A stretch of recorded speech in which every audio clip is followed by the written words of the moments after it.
Hello pong muli sa inyong lahat.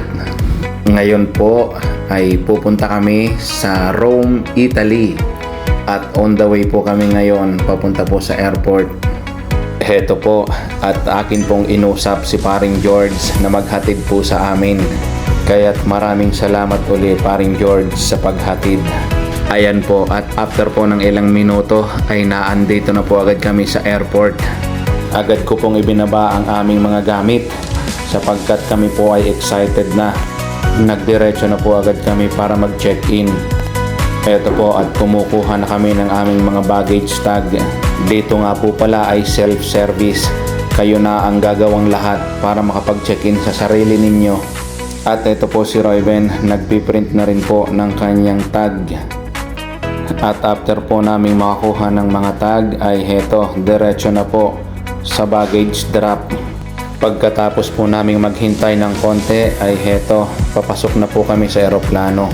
Magkakahiwalay nga po pala kami ng upuan, kaya't heto nasa kabilang side si Royben. After po ng isang oras at kalahati ay heto, nakalapag na po kami sa Rome, Italy. 10 years ago pa po yung huling punta ko dito at nakasakay pa dati sa trolley si Royben. Ngunit ngayon ay naglalakad na siya. Nandito na po yung sundo namin, naghihintay na sila. Ayan, hello, welcome. You're the first one. Welcome. Your boss is fast. Unang umalis yung boss nyo. Ayun po at nagkahiwalay po kami ng bus na sinakyan ni Latin kaya nauna sila. Bali sumakay pa po kami ng dalawang train bago po marating itong aming apartment na nirentahan. Kami po ay talagang napagod sa biyahe kaya't heto po si Royben, pagod na pagod. At kami nga po pala ay naimbitahan ng pinsan ni Tin na doon na lang daw po maghapunan. Kaya't ngayon po ay on the way na kami sa kanila. Heto po, after ng isang saglit ay nandito na po kami kaagad. It was so excited. Hello! It's so big day. I know. Ang taas ah. Hindi nyo kami naririnig. Mer! Kasi echo.